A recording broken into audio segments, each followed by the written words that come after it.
¿Listos para recibir la palabra del Señor hoy? Muy bien.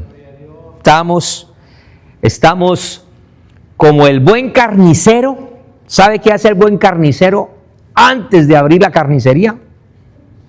¿Qué hace? Afila los cuchillos. Afila los cuchillos, prepara la carne y todo listo. Hemos pasado tiempo en la intimidad, leyendo la palabra, estudiando, preparando, afilando para poder entregar la palabra del Señor, para que usted pueda ser bendecido. Yo soy muy consciente de esa bendición, de esa responsabilidad que tengo ante usted como iglesia, como pastor que soy. Para mí el ministerio no es fama, no es aplausos, no son viajes, no es eso. Para mí el ministerio es servicio y quiero servirles cada día mejor. Muy bien. Hemos terminado nuestra séptima entrega. Hoy entraríamos a la número 8 de esta enseñanza, fundamentos antes que alturas. Y hemos estado desarrollando una cantidad de preguntas que nos llevan a descubrir esos fundamentos. Hace 8 días estuvimos hablando y empezamos a desarrollar ese tema del pecado, tema que es fundamental. Algunas personas vieron ya estas enseñanzas ahí en el canal de YouTube. Algunos se atrevieron hasta llamarme y decirme: pastor, hace mucho tiempo no he escuchado un mensaje sobre ese tema del pecado. Otra persona me dijo: a mí cómo me gusta usted cómo desarrolla las cosas, las hace entendibles, pastor. Siga predicándonos, síganos predicando, síganos enseñando. Entonces eso es motivación para nosotros avanzar, y que como no queremos correr, sí queremos dejar los fundamentos bien establecidos. Porque si un fundamento no se deja bien establecido y las cosas se hacen a la carrera, es posible que el fundamento no se solidifique, se cimiente, es la palabra que arquitectónicamente o en la ingeniería se utiliza, se cimiente, y si no hay buen cimiento en ese fundamento, se puede caer. Y entonces, en medio de esos temas, habíamos quedado que íbamos a hablar de esta palabra que para muchos es rarísima. Algunos, cuando se le habla de la teología, hay gente que dice: ay, no, qué pereza esos temas, la filosofía. Y cuando empiezan con esos temas allá, con esas palabras que uno no entiende, hay gente que dice: no, eso es que pereza hablar de todo eso. El problema no es solamente el ser apático a esos temas, sino que de pronto uno no tenga la gracia para poderla enseñar y poderla transmitir. Pero recuerde que yo a usted le he dicho y le he pedido en estas enseñanzas, le he pedido un favor: es que usted disfrute el viaje, que usted aproveche este tiempo, que usted pueda darse el gusto de aprender algo nuevo, que en usted haya crecimiento. Así que le animo para que usted no se cargue con terminologías. Yo no voy a utilizar palabras, excepto algunos punticos para poder nosotros entender, pero hacérselo lo más gráfico posible, lo más dinámico posible.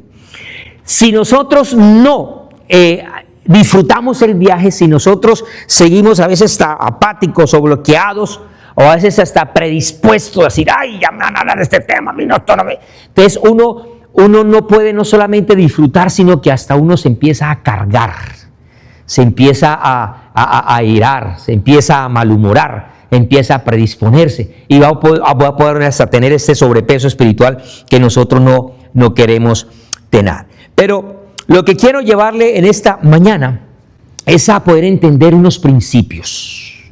A manera de introducción, le voy a dejar unos principios para poder llegar a la conclusión de esto que vamos a hablar de hoy. Hoy vamos a hablar del pecado, de la teología del pecado. Y eso es lo que significa la palabra amartiología. De amar, ya recuerda usted de esa palabra amartia, viene la palabra, la raíz del pecado, y viene lo que es la palabra logos o el estudio. Ya estuvimos nosotros hablando acerca de esto hace 8 días, de amartia.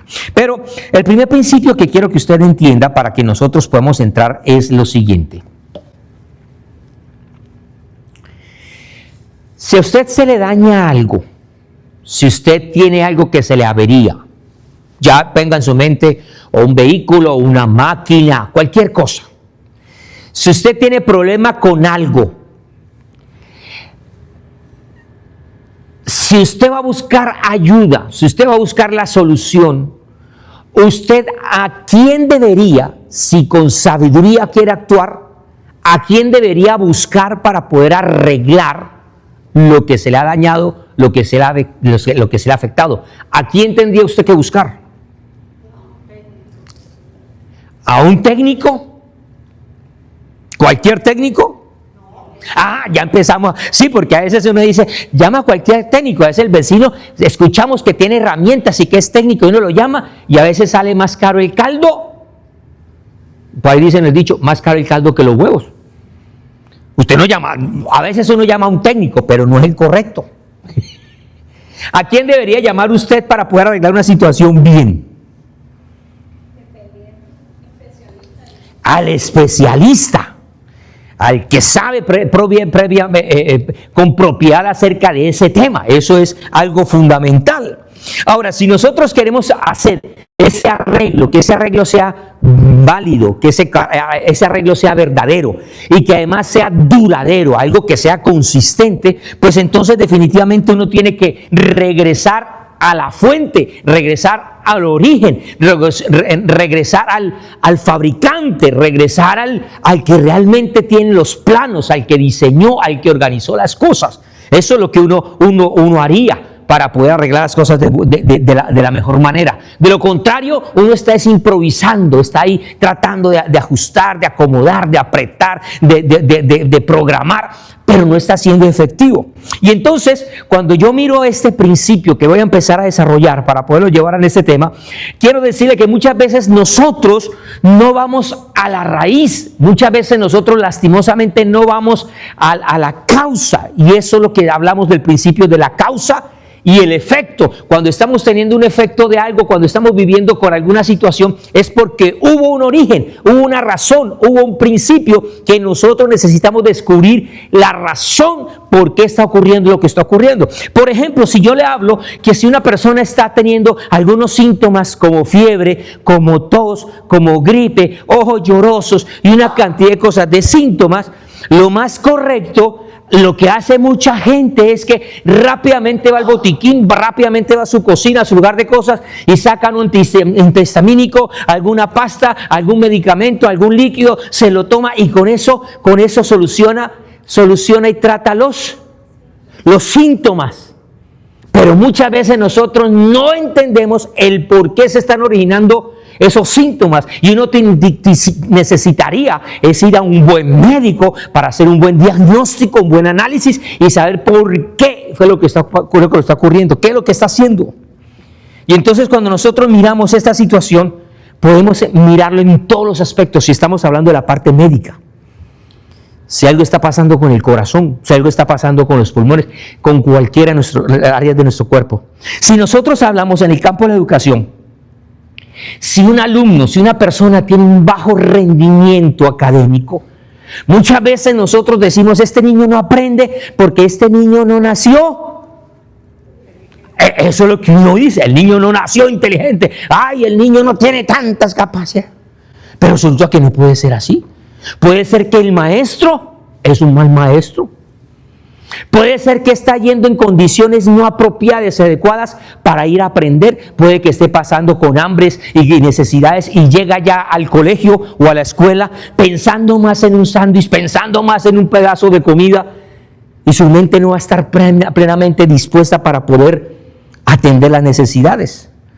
Si ese niño está pasando por problemas familiares, si ese niño está pasando por diferentes causas como una falta de motivación, todas esas cosas hacen que el aprendizaje no sea el correcto.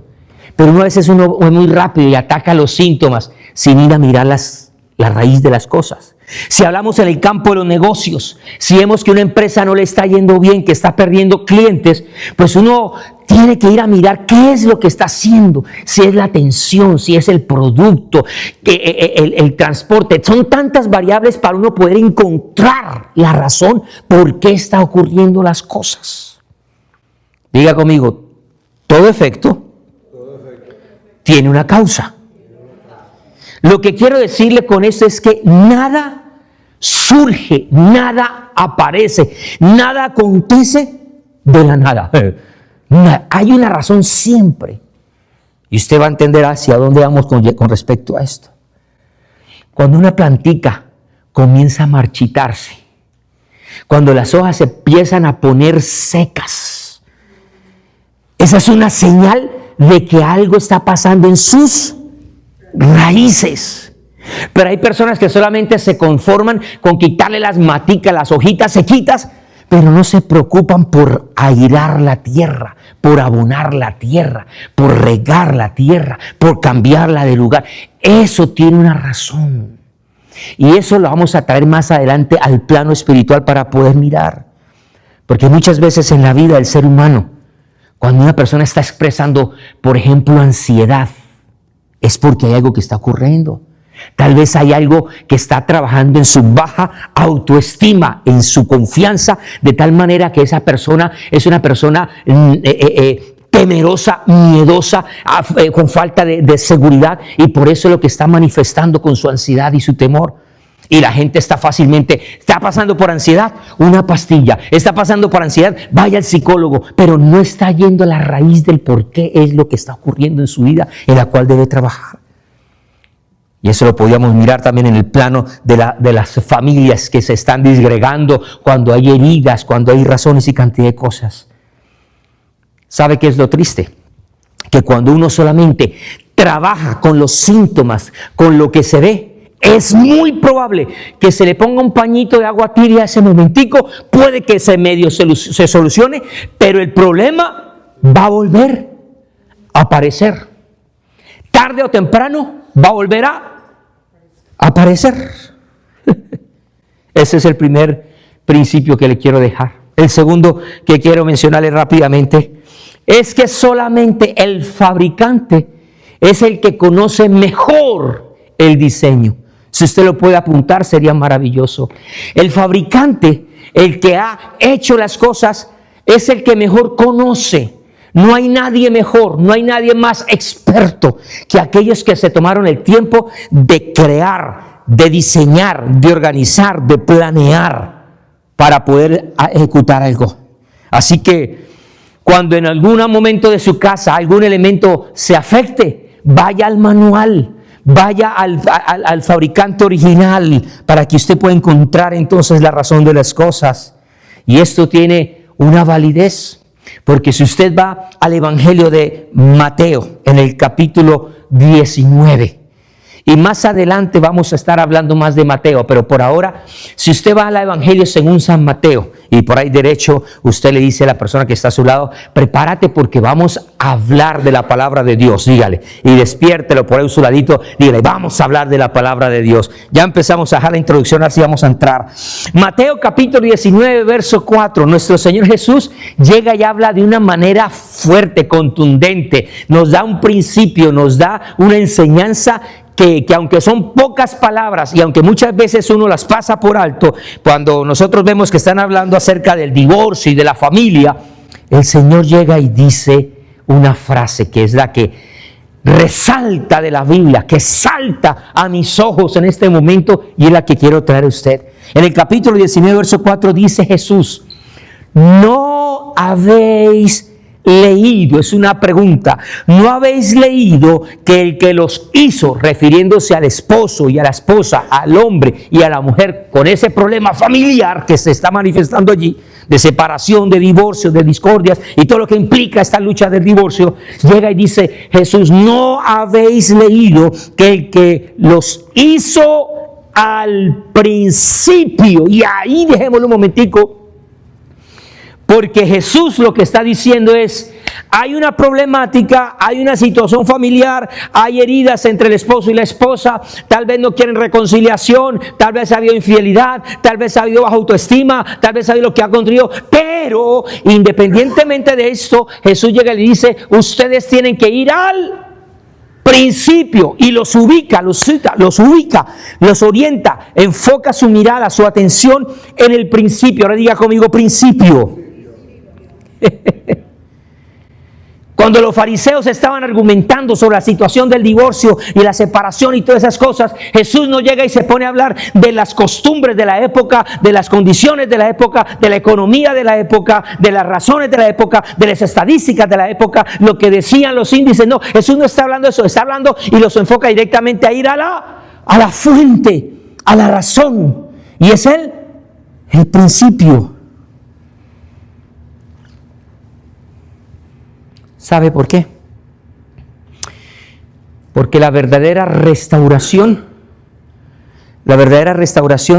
siempre va a volver al propósito, va a volver al origen, va a volver al principio.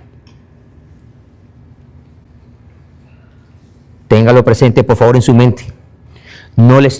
Usted al final va a ser como un rompecabezas. Esos principios que estamos viendo, usted los va a poder colocar en un lugar y va a ver cómo están unidos y la razón del porqué de las cosas. ¿Y qué tiene que ver esto con lo que estamos hablando? No es que vamos a hablar del pecado. Hasta ahora ni ha nombrado usted la palabra pecado. Ya la vamos a ver. El tercer argumento, el tercer elemento que le quiero decir en este momento es que los cimientos nos van a brindar a nosotros estabilidad. ¿Qué van a dar los fundamentos? Estabilidad. Una estructura siempre va a ser tan fuerte como lo sean sus fundamentos. Una sociedad va a ser tan fuerte como lo sean sus fundamentos, sus cimientos. Un matrimonio va a ser tan fuerte como sean sus fundamentos. Una vida va a ser tan fuerte como sean sus fundamentos. Unos jóvenes, una juventud va a ser sólida y fuerte según sean sus fundamentos, sus cimientos. Y esto es necesario y por eso me voy a detener dentro de 8 días a hablar acerca de los fundamentos. Pero lo que quiero decirle con todo el cariño es que en toda sociedad, en toda persona, en toda familia, en toda organización van a venir problemas, van a venir adversidades, van a haber tribulaciones, van a haber contratiempos y solamente aquellas que tengan un sólido, firme fundamento son las que podrán prevalecer. Solo aquellas que tienen un fundamento sólido podrán prevalecer. Diga conmigo cimientos. Una de las cosas que yo no conocía, yo nunca había comprado una casa. Bueno, mi familia nunca había comprado una casa. Pero cuando mi mamá tuvo la oportunidad de comprar su primer casita en Cali, yo no entendí eso. Nos entregaron la casa, yo me acuerdo muy bien el día de la entrega, fuimos lo más de contentos, nos mostraron todo, que todo estuviera bien, y nos dice el que nos entregó la obra, nos dice, presten atención, porque es posible que aparezcan unas grietas y las paredes se puedan cuartear y necesitamos que usted nos informe porque tienen tanto tiempo para informarnos. Y yo decía, yo era un muchacho de unos tal vez 14, 15 años, y decía, pero ¿cómo es posible que una casa nueva le tengan que salir grietas en las paredes? Eso a las viejas, pero a las nuevas, no. Y entonces le pregunto al Señor, digo, pero ¿cómo así? Si no es la casa, no es que está construida nueva y con buenos materiales, ¿qué es lo que pasa? Digo, no, el problema no son los materiales, el problema no es el diseño, el problema es que ella se empieza, el cimiento, la tierra empieza a organizarse, se empieza a apretar, se empieza a acomodar, y entonces en ese acomode de la tierra, pues las grietas van a aparecer. ¿Qué le estoy diciendo? Que una vida por más sólida en la fe, le van a llegar momentos y van a aparecer grietas. Una persona por más que haya nacido de nuevo, no significa que es nuevo y ahora no va a tener grietas, no le van a aparecer. Dile a la persona que está a su lado, te van a aparecer. A mí ya me están saliendo unas en la frente y aquí en los ojos, unas patas de gallo, unas grietas. Van a aparecer. Aunque hayamos nacido de... Pero entonces el problema aquí no es el diseño, sino el fundamento. Cuando miramos esto, si un albañil viene y ve las grietas y solamente le echa un poquito de yeso ahí, un poquito de pintura, ¿se arregló el problema? No. ¿Qué tiene que hacer un buen arreglo? A veces hasta abre más decimos en Cali, la chamba, el hueco, lo abrimos más. Y eso le meten más cosas. Y eso ya es diferente. ¿Y por qué le digo esto? Porque cuando hablamos de vidas, de la transformación de vidas, a veces nosotros solamente echamos yesito. A veces nosotros solamente damos pañitos de agua tibia. A veces los mensajes solamente son motivacionales y nos ponemos de los lados de las víctimas y les predicamos bonito, usted está triste, está muy triste, pero tranquilo que Dios lo ama, y le predicamos una cantidad de cosas, pañetes, maquillaje, pura IA, pura inteligencia artificial, pura edición, pero no estamos trabajando con los fundamentos, no estamos trabajando con los cimientos. Y por eso se está viendo una cantidad de iglesias grandes, bonitas, hermosas, ministros bonitos, pero son pura edición, puro maquillaje. No hay fundamento. Y esto es de trabajo, esto es de tiempo, esto es de amor, esto es de paciencia, esto es de poder indagar. Abra su Biblia en el libro del profeta Ezequiel. Antiguo Testamento. Ezequiel, capítulo 36.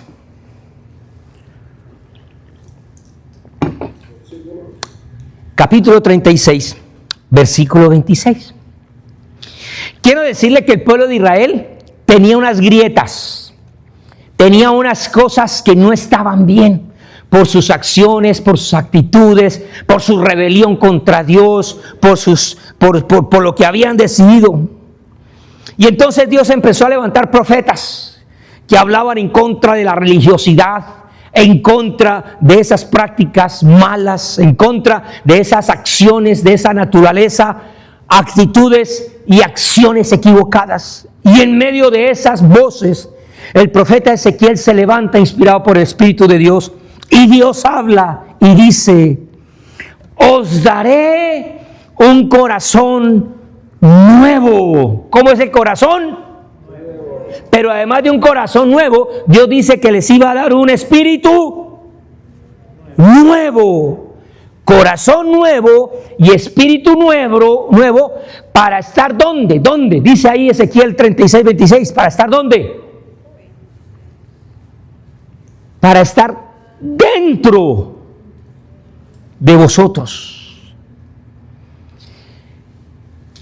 Desde ahí el Señor está empezando a mostrar que Él no iba a tratar a su pueblo con pañitos de agua tibia, con cosas provisionales, con cosas temporales, sino que Él dice: va a llegar un momento donde yo les voy a dar un corazón nuevo, un espíritu nuevo, para que estén dentro. Diga conmigo: dentro. No era algo externo, no era referencia a una práctica ritual, a un templo, a unos sacrificios. No, Él les iba a cambiar y les estaba diciendo: va a llegar un momento donde yo los voy a llevar nuevamente al principio. No se pueden entretener con las prácticas que se hicieron, que si no hicieron, que si celebraron la fiesta tal, que si comieron así, que si no comieron esto. No, el Señor iba a decir que iba a mostrar una solución. Diga conmigo: una solución.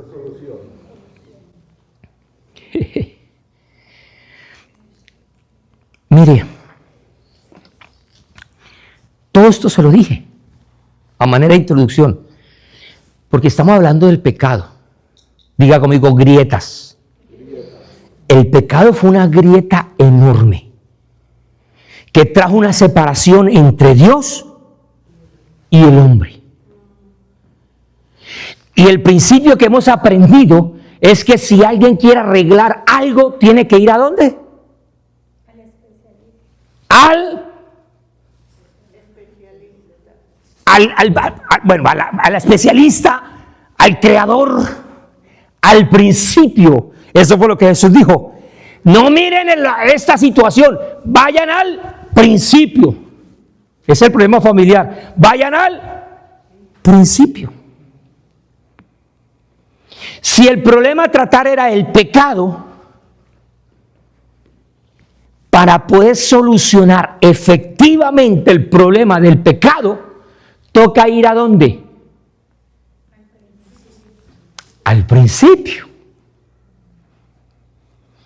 Algunos van a la ley y piensan que la ley es la solución del pecado. Algunos van a las tradiciones y piensan que las tradiciones son la solución al pecado. Algunos van a ciertas prácticas, a ciertos ritos.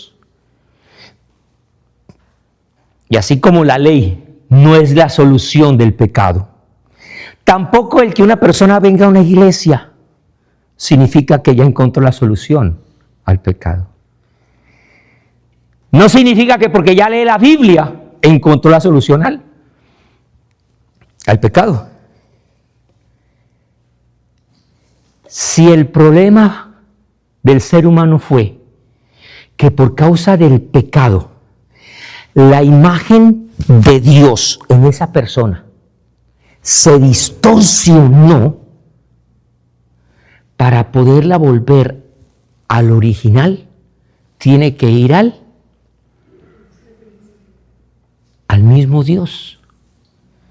Porque la solución del pecado no es una práctica. La solución del pecado es una persona. Y es Jesús. La imagen del Dios viviente que hace posible que la imagen distorsionada en usted y en mí por causa del pecado pueda volver a ser restaurada, volver a ser posicionada. Mire, si usted quiere arreglar un problema en la empresa, usted vaya y hable ¿con quién? Con el jefe, directamente con el que es. No se ponga a hablarle al vigilante, ni a la secretaria, ni a los tintos. Ellos no le escucharán, pero no le van a solucionar nada. El problema del pecado se solucionaba también yendo a la fuente. Y entonces ahora a mí me lleva la atención lo siguiente. Porque cuando hablamos de la doctrina del pecado, vamos a encontrar que hay unas dimensiones que nos van a llevar a nosotros a entender qué pasa con ese pecado. ¿Cuáles son las causas? ¿Qué fue todas esas grietas? ¿Qué es lo que puede ocasionar esa grieta, esa separación que hay entre Dios y el hombre que se llama pecado? ¿Qué dimensiones? ¿Qué consecuencias? ¿Qué es lo que está pasando con respecto a la situación entre Dios y el hombre? Y lo primero que tengo que decirle es que la primera dimensión es relacional. Diga conmigo, relación. Para que me entiendan y se despierten un poquitico, voy a pedir la ayuda y la colaboración de ustedes. ¿Sí? Venga, Claudita, para acá. Venga, que va a actuar conmigo acá. Yo voy a hacer el papel de Adán.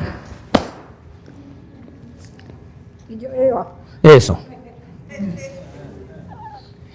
Pero la historia tiene trascendencia si hubiera un ser grande, fuerte, sabio, inteligente, un anciano de días llamado Dios. ¿Quién nos podría ayudar para ese papel? A ver, ¿quién podría ser?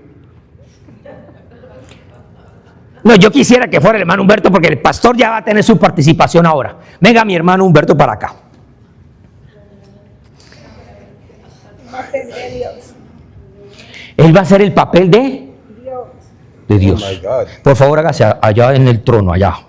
Tengo que subir para arriba. Él es el alto y sublime. Resulta que Dios nos creó a nosotros y estamos felices y contentos. Y resulta que hicimos lo que no teníamos que hacer. ¿Qué fue? Que nos comimos un fruto. Nos comimos un fruto. Y entonces, como nos comimos el fruto, ¿qué hizo Dios? ¡Tarán! Uy, lo hicieron por ahí con canción, ¿no? ¡Para afuera! ¡Para la calle! Sí. Bueno, evitemos todo eso de que nos cuestiona, que qué sí que pasó y que las túnicas. Evitémonos ellos, ya estamos aquí. Y entonces al final llegó y nos... Sí, a ver. Bueno, fuerte, vete. Así nomás, no, hágalo como... No, pero eso me gustó. Hágalo con fuerza. Ya vete, hermana. Aquí no. ¿Solo ella? Y tú también vete. Yo tengo que irme con ella. Venga para acá, no se vete. A los dos los mandó para... ¿Se acuerdan del chacal de la tradición? Para afuera, fuera, fuera. Y entonces cuando nosotros nos vamos o salimos, ¿qué hizo Dios? Cuando usted ve el relato de Génesis, ¿qué hizo Dios? ¿Dios qué? No, Él los cubrió primero, ya los cubrió, nos mandó desnudos. Él los mandó vestiditos para afuera, vestidos nuevos. Puso un ángel. ¿Qué hizo? Puso un ángel. Puso unos querubines. Pastores, vengan para acá los dos, por favor. Van a actuar los... Pero vénganse, porque esos querubines, dice el relato, que tenían, además en medio de los querubines había que ¿qué había? Una espada. Escuchen lo que va a pasar. El Señor va a poner los querubines, ponga los querubines. Los querubines iban a estar entre quién y quiénes. Entre Dios y los pecadores. Eso, pónganse en su posición. Y pongan la espada dando vueltas. Yo creo que ese le va a servir, pastor. Yo creo que esa le va a servir. Y entonces, nosotros nos vamos. Sí, no. Tenemos que salir. Y ellos aquí cuidando. ¿Qué estaban cuidando ustedes?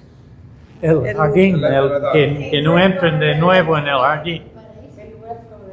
Hay algo específico que el Señor dice. El árbol. ¿Cuál árbol? A cuidar el árbol de vida, no todo el huerto, el árbol de vida, no el otro. Y entonces ellos van a ser los guardianes del árbol de vida. Pregunto, en el crédito para que no se salga todo el enfoque. ¿Qué es lo último que vio Adán y Eva cuando iban en el proceso de salir del huerto? Se iban a mirar hacia atrás. ¿Qué era lo último que iban a ver? ¿Qué fue lo último que vio Adán y Eva cuando miraban hacia atrás? ¿A Dios? No, fue que ellos escucharon. La última imagen que quedó en la imagen de Adán y de Eva, cuando ya ellos se fueron ya caminando por allá, en su imagen lo último que quedó fue unos querubines con una espada. No más. Esa espada es una señal de autoridad, es una señal de celo, es una señal de límite. Si el hombre quería volver a entrar a ese lugar, ¿iban a poder? No podían. Porque lo que hizo fue crear una distancia, se rompió la relación. Todo para que no alcanzaran un arbolito. ¿Se pueden sentar, por favor? Que ya está más claro esto. Lo que quiero sentarle con eso, gracias, Señor Dios. Gracias. Lo que quiero ya entender es, la hermana Mari apenas lo dice el Señor Dios y lo mira y dice, uy.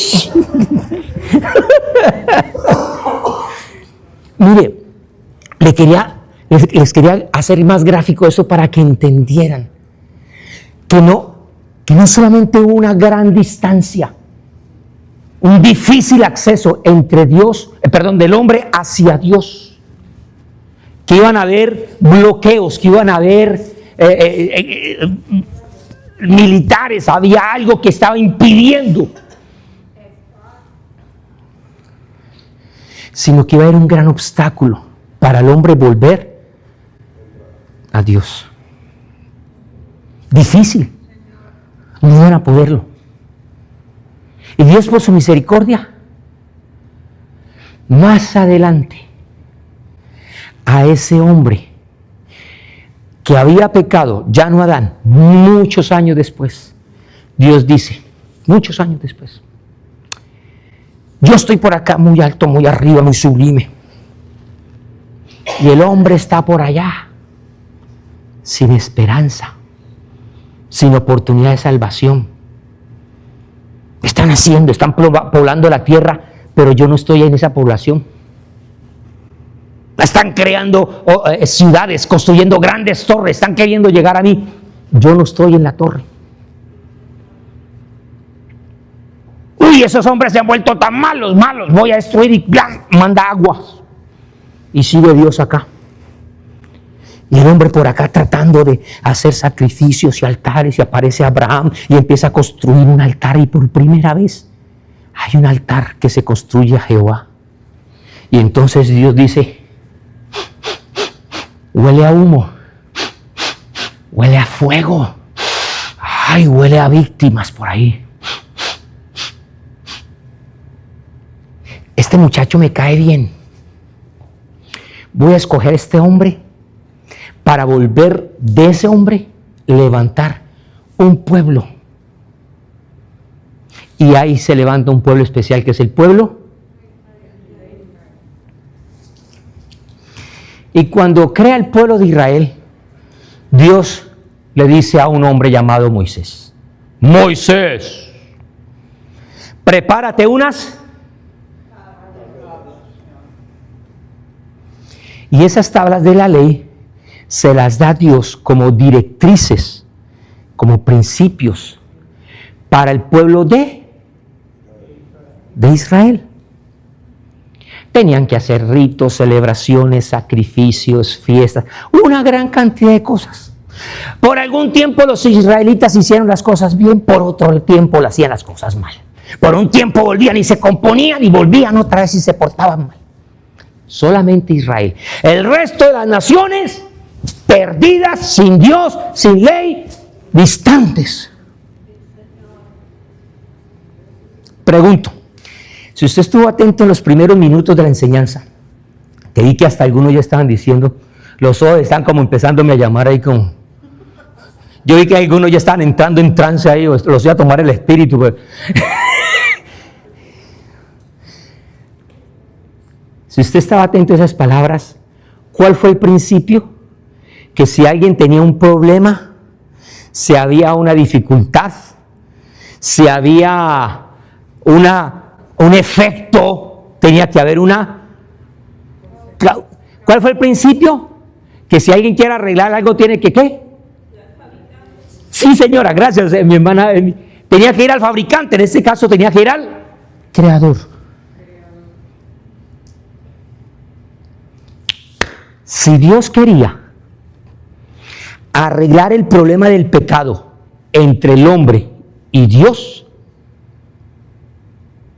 era mejor haberlo solucionado el problema aquí mismo, en el huerto, a Adán y a Eva, para que en adelante todos caminaran cerca, con el favor de Dios, con la gracia de Dios, sin ese problema del pecado. Pero no lo hizo, aparentemente. Porque entonces aparece la ley y una gran cantidad de cosas. Pero ¿qué hace? ¿Qué hace Dios? Dios, en medio de esas, de ver Israel, que a veces cumplía, que a veces no cumplía, que a veces arreglaba las grietas, que a veces no, que sacrificaba corderos, que celebraban Yom Kippur, que había liberación, que había expiación, pero seguían en esas andanzas. Dios ya sabía de antemano que las cosas hay que arreglarlas por su origen. para nosotros es como un tiempo perdido, pero para Dios no. Para Dios era un plan. Y el plan de Dios era ya no trabajar con un pueblo que andaba en pecado a pesar que tenía ley, porque el hecho de que alguien practique la ley no lo exime del pecado. Ninguno dijo amén.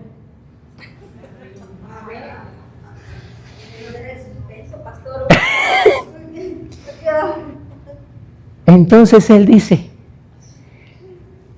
la solución del pecado del hombre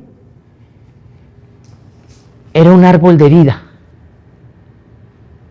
que era lo único que le iba a poder dar vida a esos muertos que estaban por causa de sus delitos, por causa de sus transgresiones. El hombre estaba muerto.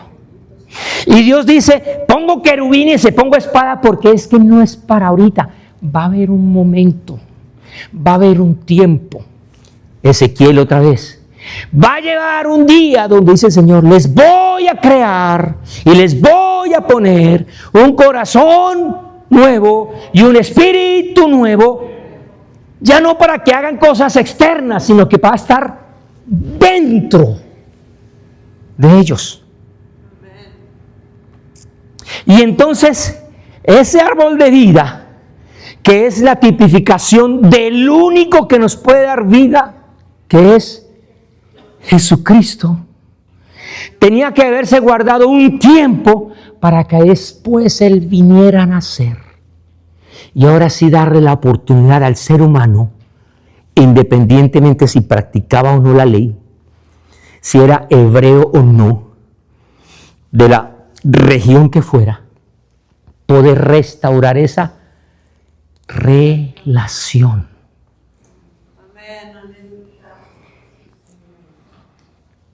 Si nota usted la importancia de Jesús. Isaías 59, verso 2.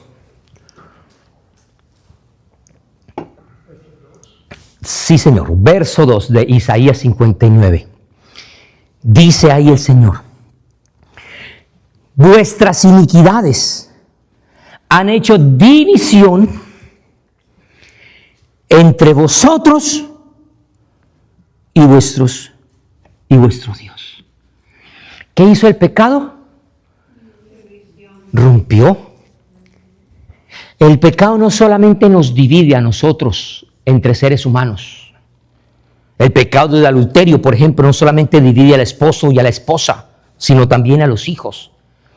El pecado del asesinato, cualquier tipo de pecado daña la relación entre los hombres, pero la relación más importante que daña el pecado es la relación con su Creador, con su Dios. Pero no solamente hay una dimensión relacional, sino que hay una relación interna. Diga conmigo, naturaleza. Porque entendimos hace 8 días que el problema no es solamente lo que nosotros hacemos. Ese no es solamente el problema.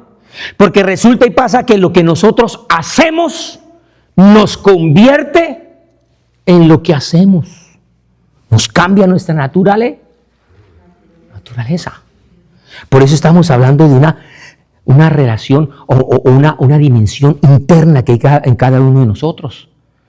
Y es por eso que Pablo levanta la voz y dice, por cuanto todos pecaron, no hay excepción alguna.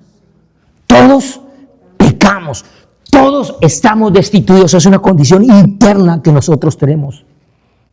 Y la solución a esto también la dice Pablo y la leíamos en algún momento en la segunda carta a los Corintios. Segunda carta a los Corintios, apúntela allí por favor en el versículo 21 del capítulo 5. 5:21 de la segunda carta.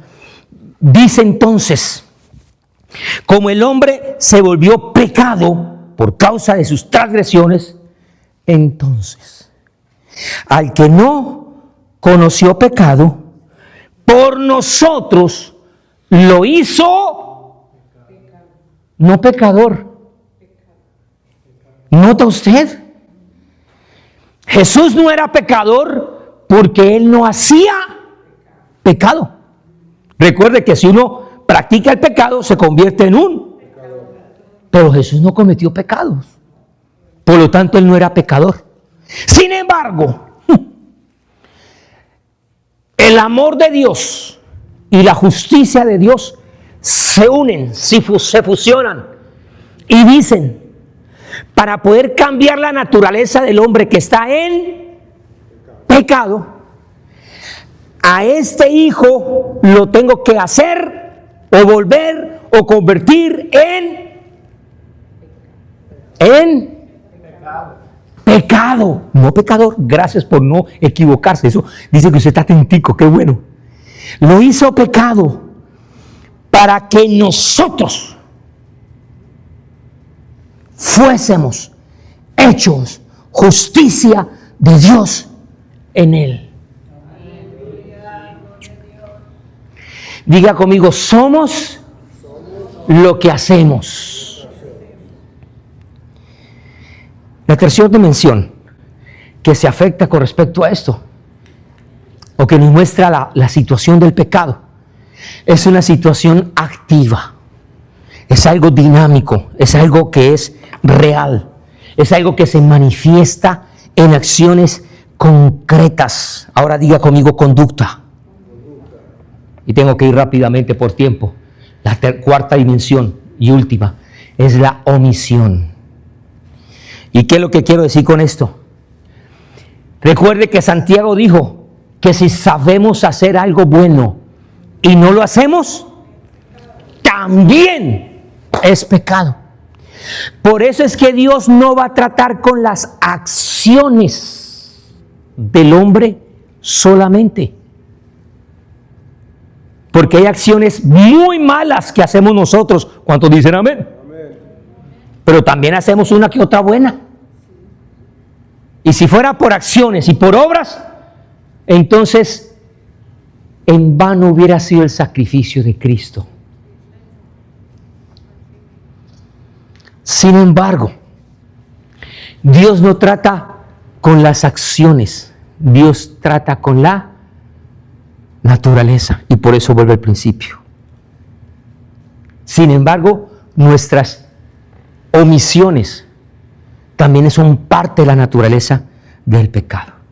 Quiero finalizar esta enseñanza del pecado con una definición, extrayendo lo que aprendimos hace 8 días y lo que podemos comprender en el día de hoy.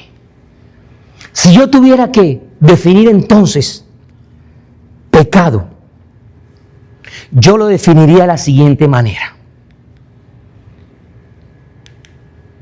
El pecado es la condición y la acción del ser humano de desviarse de Dios, fallando en su propósito, rebelándose contra su autoridad y viviendo en una corrupción interna, lo cual produce separación de Dios y desorden en toda. Cuando entendemos esto, como usted lo entendió en estos 2 días, estos 2 domingos, ya usted no va a ver esas preguntas que hace mucha gente por allá. Ay, y si Dios es bueno, ¿por qué hay niños que nacen enfermos? ¿Se ha visto?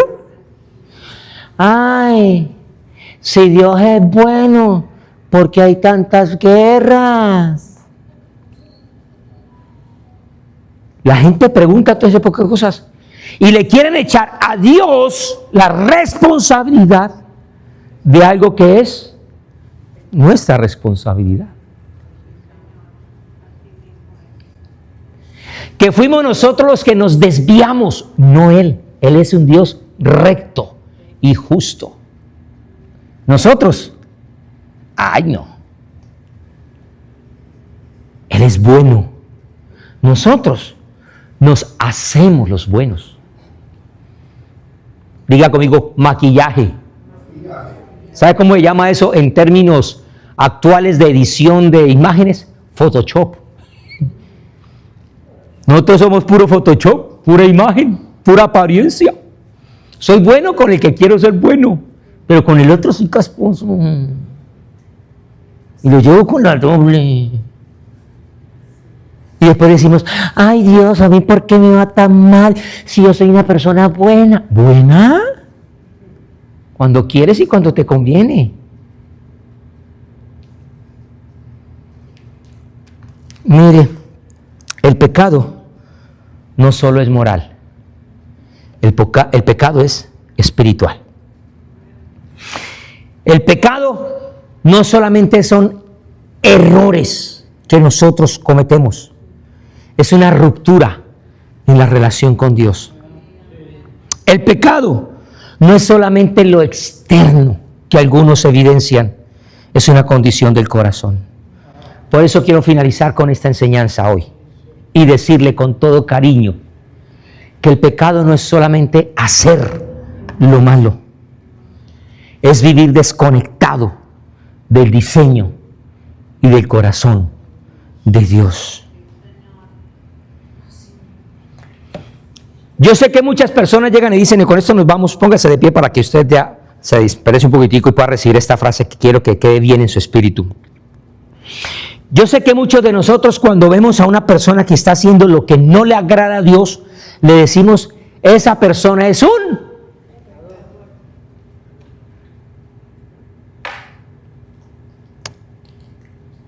El papel del Espíritu Santo es decir, oye, tú no eres pecador porque estás haciendo o no haciendo esto o aquello. ¿Recuerda cuando dijimos que el Espíritu Santo nos convence de justicia y juicio? ¿De acuerdo? Mientras nosotros juzgamos a las personas por las acciones, por lo que hacen y decimos, es un pecador porque hizo o no hizo, el Espíritu Santo viene y dice, tú eres pecador no por lo que estás haciendo. Estás en pecado porque Cristo no está en ti. Necesitas a Cristo. Necesitas volver a la imagen, al principio. El Espíritu Santo es el que viene a evitar el pasar por el peaje de los querubines. Y es por eso que del mismo Dios nace la intención. Mire, los querubines y esa espadita ya no están hoy en día aquí en la tierra. Ya no están. ¿Estuvieron físicamente en la tierra? Sí. ¿Qué se hicieron?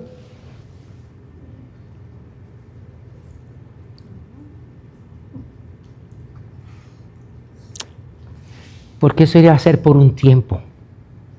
Porque iba a haber un tiempo donde el mismo Dios iba a abrir la brecha para que todos los hombres procedieran al arrepentimiento y pueden llegar a ser constituidos ya no criaturas, ya no solamente seres vivientes, sino convertirse en hijos de Dios.